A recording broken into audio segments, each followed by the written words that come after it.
Multiplying decimals involves two small tasks. One task is to identify the digits involved in the answer, and the other task is to identify the position of the decimal point within those digits. Let's take an example. Now, suppose with this problem we want to estimate the result, and that's kind of what we'd like to do in many cases, just as a precaution to make sure that our answer seems reasonable. And let's see, to the nearest whole number, this is 3. We look to the digit to the right, it's less than 5, we lop it off, this is actually 3. So our estimate for multiplication is 3 times, well, let's look at this one, to the nearest whole number. You see the digit to the right is 7, so we round this up 1 to 1. So 1, 3 times 1, 3. So our answer should be in the neighborhood of 3. Let's see if it is. We begin the process of multiplication just by writing the numbers as though they were whole numbers without regard to the position of decimal points. So this is 3.42, and this is 0.7, so 0.7. Now notice, we're not aligning the decimal points as we did with adding and subtracting. It really doesn't make any difference here. So we multiply just digits without regard to decimal points at this time. 7 times 2, 14, carry 1. 7 times 4, 28, and 1, 29. Write the 9, carry the 2. 7 times 3, 21, and 2, 23. So these are the digits involved in the answer. Now, the next task is to identify the position of the decimal within these digits. And to do that, we count the number of digits that lie to the right of the decimals in the factors being multiplied. These are the factors being multiplied, and the digits to the right of these decimals will tell us something about the placement in the answer. So let's count. We have 1, 2, 3 digits that lie to the right of these decimals, so we need 3 digits to the right of the decimal in the answer. And a good way to find that position is to count from the right 1, 2, 3 positions. So it's 2.394, or 2 and 394 thousandths as the answer.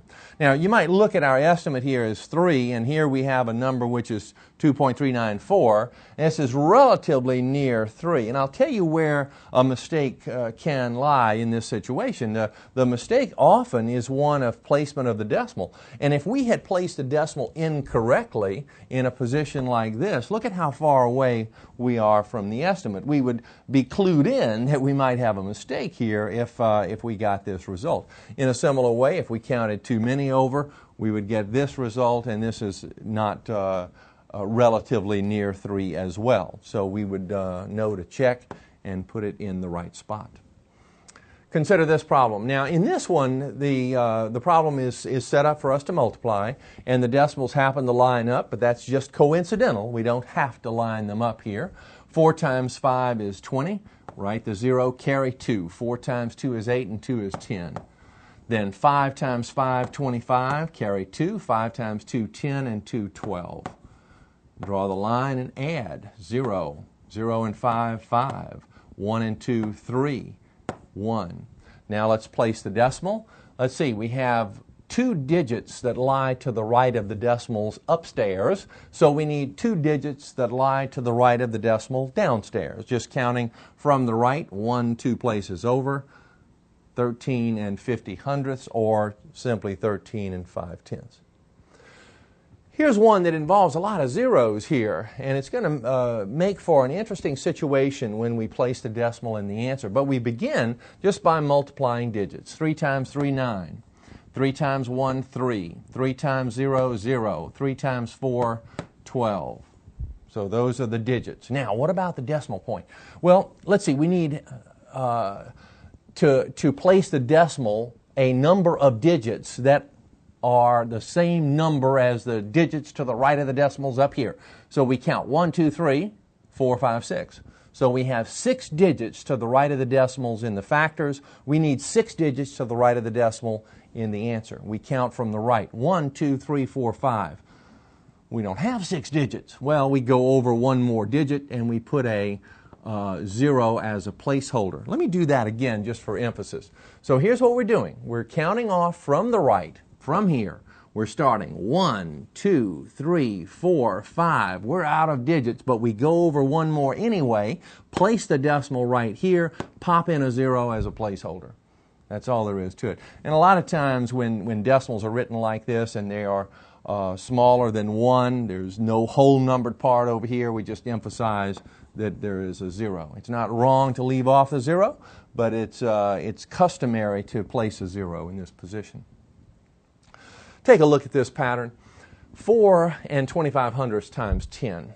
Now, if we're multiplying by 10, it's 0 times all of these digits. So it's 0 times 5, 0 times 2, 0 times 4. And then 1 times 5, 1 times 2, 1 times 4.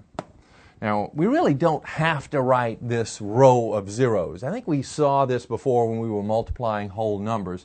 And we were involving tens and hundreds and any numbers that end in 1 or more zeros. You see, we had a row of zeros here. We could just write the first one, you see, and start the multiplication of 1 under that. But that's kind of a shortcut. We'll come back to that in just a little bit.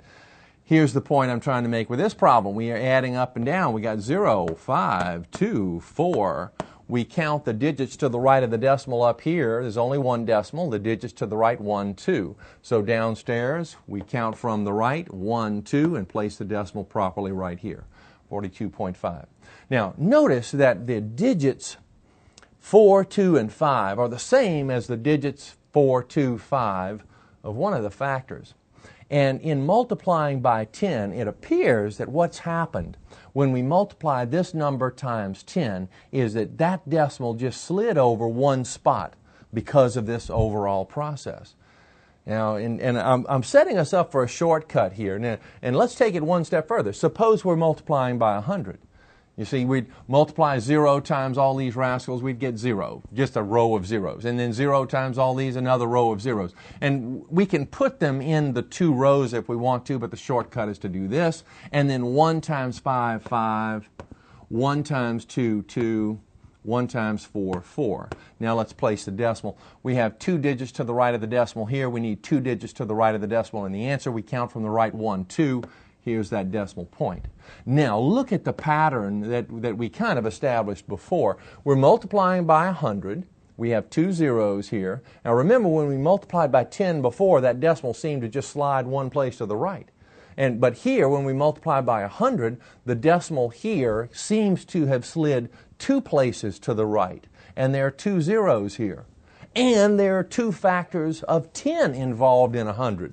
You see, that's another way to look at it, that really what we're doing is taking 4.25, we're multiplying times 10 times 10. You see, and when we multiply by that 10, we slide one place over. When we multiply by this 10, we slide another place over. So that's just another way to look at the same idea. All right, so when we multiply by 10 or 100 or 1,000, or a number which is 1 followed by any number of zeros, then we simply slide the decimal a number of places corresponding to the number of zeros, really. So if we're multiplying 4.25 times 1,000, we just slide this decimal point 1, 2, 3 places to the right, and that's the shortcut. Now, notice that you might be thinking, well, there's only 2 places to slide that decimal, but we can create another spot. You see, we're taking 4.25, and we want to slide the decimal 3 places to the right because of the 3 zeros in 1,000. And we slide 1, 2, and then 3. The decimal goes here, and we need a placeholder for that digit, and that's a 0. And our answer then is 4,250. We don't need to write the decimal because it's a whole number. All right, so that's the idea. Now, you know that 10 and 100 and 1,000 can be written in terms of multiple factors of 10 using exponents. And so we could say that, here's another kind of example of the same notion.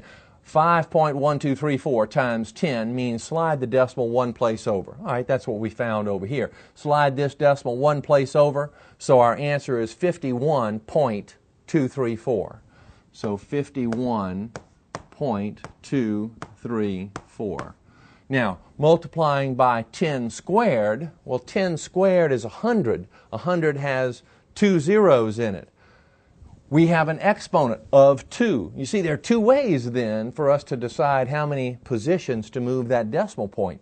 We're going to move this decimal point 1, 2 to the right, so it becomes 512.34. 512 and 34 hundredths. Now let me say what I said earlier once again.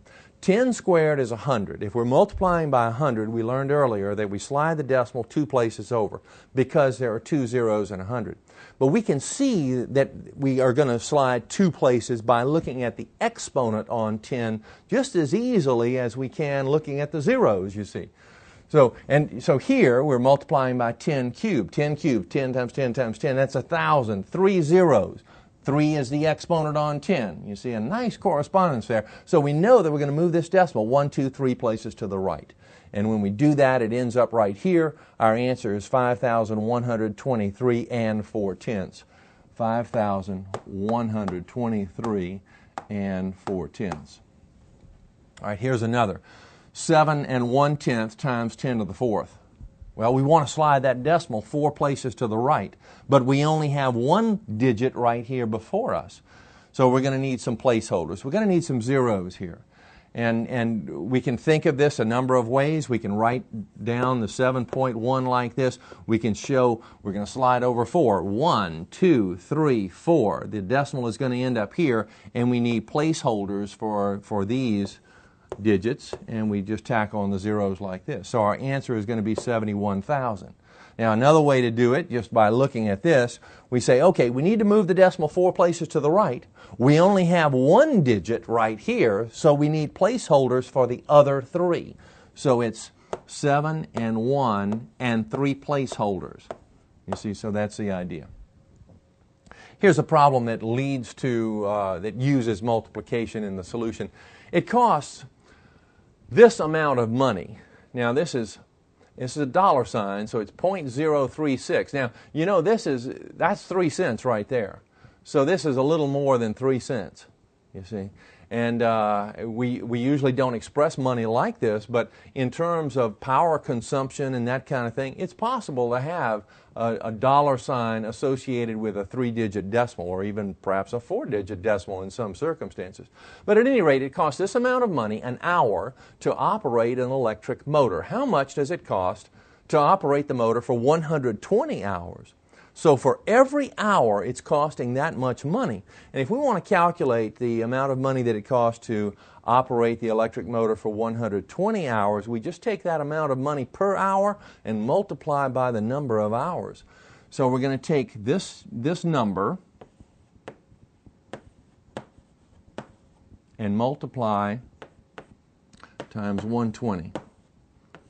That's what we're doing. Now, when we have this 0 here, remember, it's 0 times all of these, and we're just going to put a 0 here as a placeholder. And then 2 times 6, 12. Carry the 1. 2 times 3, 6, and 1, 7. And now 2 times these zeros would just give us zeros here. We don't really need to write those. 1 times 6, 6. 1 times 3, 3. Draw the line and add. 0, 2. 6 and 7, 13, carry the 1, 1 and 3, 4. Now, where does the decimal belong? Well, let's see. We have 3 digits that lie to the right of this decimal. No decimal here. Well, it's understood to be to the right, so we're not counting any extra digits for this one. But 3 digits lie to the right of this decimal, so we need 3 digits to the right of the decimal. In the answer, we count off from the right 1, 2, 3. And so we have 4.32, 4 and 32 hundredths. We're talking about money here, though, so it's $4.32 for the cost of operating that electric motor for 120 hours.